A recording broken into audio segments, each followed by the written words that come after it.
किसान की पैदावार को बढ़ाने के लिए एमएसपी के बारे में बहुत चर्चाएं की जा रही हैं।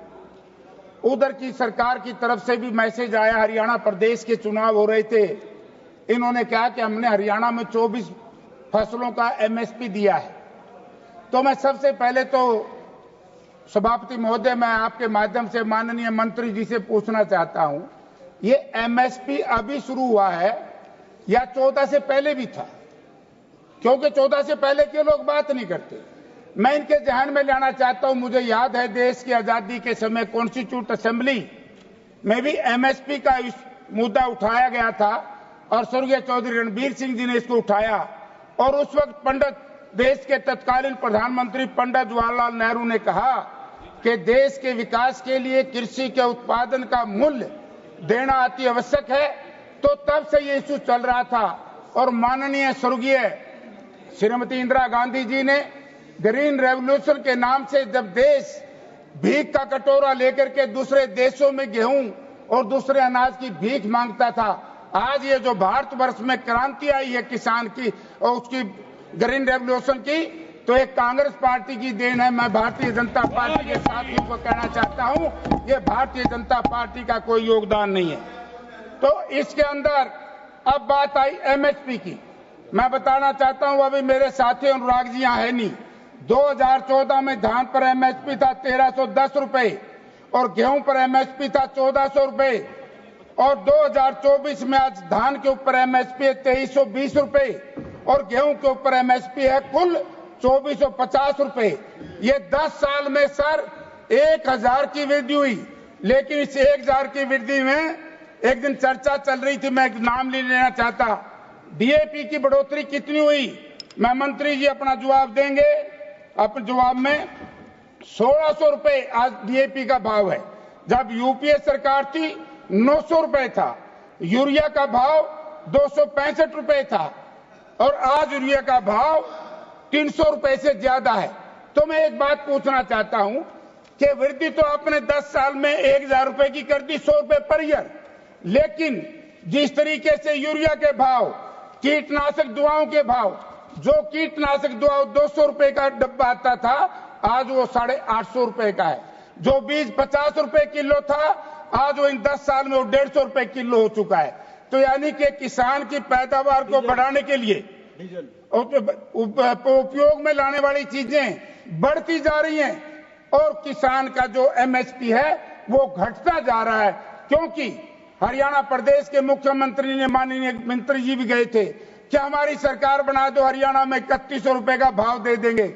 आज तो हरियाणा में 2300 रुपए भी नहीं मिला सर। कुल 1600 रुपए प्रति क्विंटल के हिसाब से धान की फसल हरियाणा में, पंजाब में, वेस्टर्न उत्तर प्रदेश में कोड़ियों के भाव खरीदी गई। मैं आपके माध्यम से कृषि मंत्री जी से कहना चाहूंगा, या तो इसकी जांच कराओ, अगर 10% भी धान एमएसपी पे बिका हो हरियाणा पंजाब में तो मुझे दंडित कर देना, वरना जिन लोगों ने ये पैसा लिया है क्योंकि किसान के खाते में पैसा पूरा भेजा और ये कहा गया कि तेरा मॉइस्चर ज्यादा है, तेरा ब्रोकन ज्यादा है, किसान को कम पैसे दिए गए। ये लूट है इस एमएसपी के ऊपर। और मैं याद दिलाना चाहता हूं भारतीय जनता पार्टी के लोगों को, याद होगा यूपीए सरकार में सर आपने स्वामीनाथन कमीशन का इशू उठाया था। स्वामीनाथन कमीशन की लड़ाई लड़ने के लिए बीजेपी के लोग अर्धनंगा होकर के सड़कों पर घूम रहे थे और जब सरकार आई दुम छुपा करके बैठ गए। हमने, मैं विधानसभा का सदस्य था और उस वक्त के आज इस हाउस के सदस्य नहीं, हमारे कृषि मंत्री जी बोल रहे थे, मैंने कहा धनखड़ साहब याद करो स्वामीनाथन कमीशन की रिपोर्ट लागू करने के लिए आपने चुनाव घोषणा पत्र में कहा था, क्यों नहीं लागू हुई? और इसी दौरान स्वामीनाथन कमीशन के जो मद थे उनको पूरा करने के लिए यूपीए सरकार में तत्कालीन डॉक्टर मनमोहन सिंह जी ने एक ग्रुप ऑफ चीफ मिनिस्टर बनाया था और ग्रुप ऑफ चीफ मिनिस्टर में चौधरी भूपेंद्र सिंह हुड्डा थे, स्वर्गीय प्रकाश सिंह बादल जी थे, मायावती जी थी और माननीय नरेंद्र मोदी जी भी उस वक्त यूपीए की सरकार में बनाए गए थे। याद होगा मंत्री जी, मुख्यमंत्री जी आपको भी। तो उस वक्त ये फैसला हुआ। आज जो बात करते हो आप किसान के कर्ज की, यूपीए सरकार में 60,000 करोड़ रुपया किसान का माफ हुआ तो यूपीए सरकार में हुआ और आपने 17 लाख करोड़ रुपया चंद परिवारों का, साहूकारों का, धन्ना सेठों का माफ करने का काम किया। इस देश के लोग ये चाहते हैं कि खून और पसीने की कमाई से सुखी धरती का सीना चीन करके इस देश का अन्न हम पैदा करें और हमारे अन्न का लाभ चंद लोग उठाएं, धन्ना सेठ उठाए। मैं इसका विरोध करता हूं। और मंत्री जी, अब ये अनुराग जी चले गए। आज कल ही मैंने पढ़ा है, आज हिमाचल का किसान बड़ा दुखी है कि कहीं अमेरिका से जो सेब आएगा वाशिंगटन से, अगर उसकी एक्साइज ड्यूटी आपने कम कर दी तो हमारा सेब रुड़ जाएगा। तो इसलिए मेरा आपसे ये भी निवेदन है कि किसान के खेत में जो फसलें पैदा होती हैं उनका भाव ज्यादा से ज्यादा दिलाने का काम करें। और मैं तो एक और कहना चाहता हूं, हमारे साथी कह रहे थे मंडियों का, एक सर्कुलर आपने और निकाल दिया है।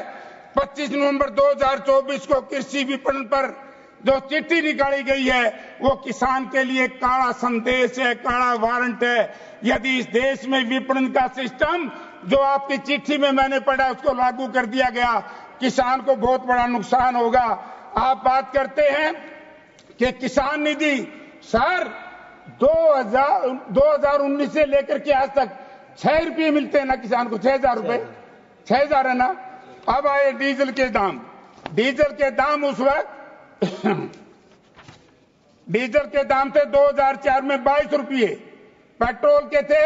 अब मैं बताना चाहता हूं बीजेपी के साथियों को तकलीफ होगी।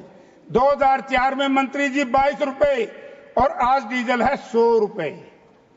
कितना बढ़ा? एक ड्राम में 7,000 से ऊपर पैसे बढ़ गए। ये बात आप सर लोगों को बताओ। देते हो 6,000 रुपए साल में और एक ड्राम में लेते हो किसान से 7,000 रुपए। आप किसान के सबसे बड़े विरोधी सरकार है। तो आज ये भारतीय जनता पार्टी नीच सरकार है जिसने किसान के तेल का लाभ उठाने के लिए 2014-15 में 29,289 करोड़, डीजल 42,880 करोड़, 2015-16 में 29% की वृद्धि हुई।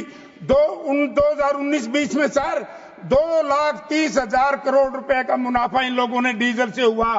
यदि एक किसान का कर्जा माफ कर देते, सारे देश के किसान पर 2 लाख करोड़ रुपए कर्जा नहीं है, तो मंत्री जी आप इस देश के किसान का कर्जा माफ कीजिए। किसान का जो डीजल आपने इतना महंगा बेचा है, करोड़ सस्ता था, उसका जो प्रॉफिट आपने कमाया है वही किसान को दे दे तो इस देश का किसान इस कर्जे से बच जाएगा। और हजारों हजार किसान जो आए साल आत्महत्या करने पर विवश हैं, उनकी भी जान बच जाएगी। तो अध्यक्ष महोदय, अब आगे एक सिंचाई की बात। खेती को पैदावार बढ़ाने के लिए सिंचाई चाहिए ना जी। सिंचाई में क्या किया इस सरकार ने? SYL नहर, कानून का राज नहीं मानती है सरकार, कानून को नहीं मानती। अगर कानून को केंद्र की सरकार मानती, सुप्रीम कोर्ट ने SYL नहर के लिए कहा कि नहीं मंत्री जी कि नहर खुदवाओ SYL? आपने खुदवाई है क्या आज तक? आज वाटर रिसोर्सेज मिनिस्टर यहां से चले गए, मैं उनका सुन रहा था वक्तव्य। SYL का हमारा मामला पेंडिंग। लखवार 82 2 डैम थे, यूपीए सरकार के टाइम में, डॉक्टर मनमोहन सिंह जी के टाइम में शुरू हुए और चौधरी भूपेंद्र सिंह हुड्डा कांग्रेस की सरकार थी, हमने उस पर पैसा खर्च किया। आज ये बताइए कि उस वक्त से लेकर के आज तक लखवार 82 डैम के ऊपर आपने क्यों नहीं काम शुरू कराया? क्यों? कभी किसान की आमदन, किसान को सस्ता पानी ना मिल जाए नेचुरल रिसोर्सेज से, उसके उपज के दाम ना बढ़ जाए, किसान को कमजोर करने का काम भारतीय जनता पार्टी की सरकार ने किया। और अध्यक्ष सभापति महोदय, खेती के उपकरण, जहां तक हमारे साथी कहते हैं जीएसटी है 12%, आप भी मानोगे मंत्री जी, जीएसटी है 12% और सोने के ऊपर आपने जीएसटी कितना लाया? 3%। क्योंकि किसान के उपकरण के ऊपर 12%, आप किसान को कहां तक मारोगे? और जब किसान, इस देश का किसान धरना देता है, आप उस मीटिंग में गए थे, डल्लेवाल साहब को उनको गिरफ्तार करा के आ गए, लाठियों से किसानों को पीटा गया। सर, आजादी के बाद यदि इस देश में, कहता हूं कि ऐसा राज है भारतीय जनता पार्टी का किसान के लिए जैसा अंग्रेज का राज था। या तो अंग्रेज के राज में लाठियां पड़ती थी या भारतीय जनता पार्टी के राज में लाठियां पड़ी। 730 किसानों को शहादत दी, उसके बाद आप फिर दोबारा से वही कानून लाना चाहते हैं। हम इसका विरोध करेंगे। और मैं कहना चाहूंगा मंत्री जी से, ऐसे काले वारंट जारी मत करो जिससे किसान को बहुत ज्यादा नुकसान हो जाए। तो आपने बात कही थी नरेगा की, मैं एक राय भी देना चाहता हूं कि इस मनरेगा को खेती के साथ जोड़ दिया जाए। और मनरेगा के ऊपर मंत्री जी वाहवाही लूट रहे हो। आपने कब चालू करी थी? ये चालू करी थी कांग्रेस पार्टी ने, यूपीए सरकार ने। डॉक्टर मनमोहन सिंह जी देश के प्रधानमंत्री थे। पूरी दुनिया में यदि सबसे बड़ा रोजगार का एक सिस्टम अडॉप्ट किया था तो यूपीए सरकार ने किया था। भारतीय जनता पार्टी ये बताए कि किसान के भलाई के लिए आपका किसान लिख तो दिया कि किसान कल्याण महकमा, किसान कल्याण विभाग किसान के कल्याण के लिए क्या किया है? किसान के कल्याण के लिए काम किया है। एमएसपी दिया नहीं, स्वामीनाथन कमीशन की रिपोर्ट लागू करी नहीं। ग्रुप ऑफ चीफ मिनिस्टर की जब बात आई थी तो उस वक्त मैं आपको बताना चाहता हूं सभापति महोदय, 3 लाख रुपए तक का शॉर्ट टर्म, आपको याद होगा नेशनलाइज बैंक 12% देते थे, तो यूपीए सरकार ने उसको 3-4% किया था। और हरियाणा में जो कांग्रेस पार्टी की सरकार थी, हुड्डा साहब थे, हमने आज से 11 वर्ष पहले 12 वर्ष पहले उसको माफ कर दिया था। अगर माफ नहीं हो तो ये धर्मवीर बता देगा, बता दिए भाई, कह रहा था हरियाणा में माफ। तो मैं एक निवेदन करना चाहता हूं आपसे, यानी कि किसान के खेत के उपज को बढ़ाने के लिए जो कल पुर्जे लगाए जाते हैं उनमें इतना भारी टैक्स, और सोने के ऊपर 3% टैक्स। आप जीएसटी को, आप एमएसपी को कानून की गारंटी क्यों नहीं बनाते?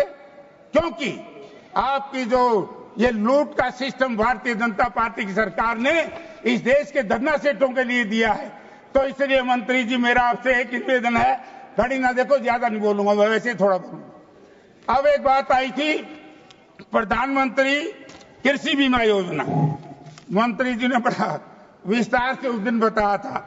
मैं बताना चाहता हूं मंत्री जी कि प्रधानमंत्री किसान बीमा योजना में बहुत बड़ी लूट हो रही है। हमने जब इसको शुरू किया, पहली बात तो मैं सदन को बताना चाहता हूं, और मंत्री जी ने अपने जवाब में बनाना चाहिए, किसान कृषि बीमा योजना किसके राज में शुरू हुई? मंत्री जी, अध्यक्ष महोदय, ये कांग्रेस के राज में शुरू हुई थी। कांग्रेस ने स्वामीनाथन कमीशन की रिपोर्ट के 100 मत 115 में से उसी वक्त लागू करने का प्रयास किया था। एक काम हमसे अधूरा रहा था, एमएसपी की कीमत कैसे निर्धारित करें। C2 प्लस 50% का आपने 11 साल में ये फार्मूला लागू करने का काम नहीं किया। बाकी जो ब्याज की माफी की बात थी, इंटरेस्ट की माफी की बात थी, ये कांग्रेस पार्टी ने किया है। भारतीय जनता पार्टी ने इस देश के चंद धन्ना सेठों का, उनका तो किया, लेकिन किसान का कोई भला नहीं किया। किसान को लूट थी, आपको याद होगा कांग्रेस पार्टी की सरकार से पहले, यूपीए से पहले, इतना सस्ते भाव से जमीन एक्वायर की जाती थी। और लैंड एक्विजिशन की लड़ाई माननीय राहुल गांधी जी ने भट्टा परसोल से लेकर के एक लड़ाई लड़ी, और भारतीय जनता पार्टी की सरकार ने राहुल जी और उनके साथियों को गिरफ्तार किया। राहुल जी क्या कह रहे थे? राहुल जी केवल एक बात कह रहे थे कि जिस तरीके से लैंड एक्विजिशन एक्ट हरियाणा में बनाया हुआ है पूरे देश में लागू हो, और उत्तर प्रदेश में लागू नहीं किया। फिर भारतवर्ष की हमारी यूपीए सरकार ने लागू किया, और आपने आकर के सर उस लैंड एक्विजिशन एक्ट को भी बदल दिया। आपने उसमें 2 धाराएं ऐसी गलत जोड़ दी कि किसान की जमीन लूटने का काम किया, तो भारतीय जनता पार्टी की सरकार ने किया। तो इसलिए मैं आप मंत्री जी से कहना चाहूंगा कि नरेगा के लिए और विशेष तौर से एमएसपी के लिए मैं आपसे कहना चाहूंगा, इसको कानून की गारंटी का दर्जा दे दो। सर आप भी मानोगे, किसान को एमएसपी को कानून की गारंटी मिलनी चाहिए कि नहीं मिलनी चाहिए? बता दो, आप बता दो तो बताओ मंत्री जी, मिलनी चाहिए। अगर एमएसपी को कानून की गारंटी दोगे तो इस देश का किसान बचेगा, तब हम मानेंगे। अगर एमएसपी को कानून की गारंटी नहीं दी, आप किसानों के सबसे बड़े शत्रु हो। और इस देश में यदि कांग्रेस पार्टी की सरकार आज होती, किसान को लाभकारी मूल्य देते। आपने तो जनता को भ्रमित करने का काम किया। माननीय नरेंद्र मोदी जी ने कहा था 2022 में हम किसान की आय दुगुनी कर देंगे। सर आपका इकोनॉमिक सर्वे क्या कहता है? 2024 की ग्रोथ रेट जो है वो गिर करके 2022 में आ गया 4.7 से लेकर 1.4 तक। यानी कि किसान की आय घटी है। किसान की आय घटने की वजह से किसानों के बेटे रोजगार नहीं है, हरियाणा में रोजगार नहीं है, देश में। मोदी जी ने जो वायदा किया था कि 2 करोड़ लोगों को सारा साल मैं रोजगार दूंगा, अगर वो रोजगार मिल जाता किसान के बेटों को, डोंकी के माध्यम से बाहर क्यों जाते। तो इसलिए मैं आपसे नम्रतापूर्वक निवेदन करना चाहूंगा कि इस देश की जो रीढ़ की हड्डी है किसान, किसान को और किसानी को बचाना है तो स्वामीनाथन कमीशन के जो मद बचे हैं हमने बहुत लागू कर दिए थे। आपके जो बचे हैं C2 प्लस 50% का फार्मूला, आप उसको लागू करवाओ मंत्री जी। अगर वो लागू नहीं हो पाता तो हम ये सोचेंगे कि केंद्र में बैठी हुई भारतीय जनता पार्टी की सरकार, जो आदरणीय स्वर्गीय श्रीमती इंदिरा गांधी जी ने ग्रीन रेवोल्यूशन ला करके इस देश को अन्नदाता बना करके सारी दुनिया में हमने अन्न बेचा था। आप इस तरह का भंडारण की बात करते हैं। एक अंत में कहना चाहूंगा सर, भंडारण भी कुछ लोगों को दे दिया। मेरा मंत्री जी से एक सुझाव है, FCI के पहले जो गोडाउन होते थे मंत्री जी, वो खुली छूट पे पुल भी दिए जाते थे। आज एक ही व्यक्ति को पूरे भारतवर्ष के भंडारण का काम जो दिया जा रहा है, मैं उसकी निंदा करता हूं। और मंडियों को बंद करने का जो काम, जो चिट्ठी आपने लिखी है, तो दोबारा मंत्री जी उस चिट्ठी को मंगवा लो, वरना इस देश का किसान और मजदूर सड़कों पर आकर के आपके खिलाफ लड़ाई लड़ने में विवश हो जाएगा। पहले 730 किसानों की शहादत आप ले चुके हैं। आप अंग्रेज से भी खतरनाक निकले। अंग्रेज के राज में कम से कम हमें यह था, हमारे पूर्वजों ने, हमने देश आजाद कराना है। आज आजादी के बाद भी एक ऐसा राज इस देश के लोग ले आए कि किसानों को शहादत देनी पड़ी। तो इसलिए मैं आपसे निवेदन करूंगा कि ये छोटा सा बजट 2.7 बढ़ाया 5, ठीक बोलो, कृषि प्रधान देश, बार बार मंत्री जी को कि कृषि को मजबूत करेंगे, इतना थोड़ी बढ़ोतरी करके मजबूत करोगे क्या? Thank you. हमसे जुड़े रहने के लिए हमारे YouTube चैनल को सब्सक्राइब करें और नई वीडियो की नोटिफिकेशन के लिए बेल आइकॉन को दबाएं। अगर आप ये वीडियो Facebook पर देख रहे हैं तो लाइक जरूर करें और ज्यादा से ज्यादा शेयर करें। धन्यवाद।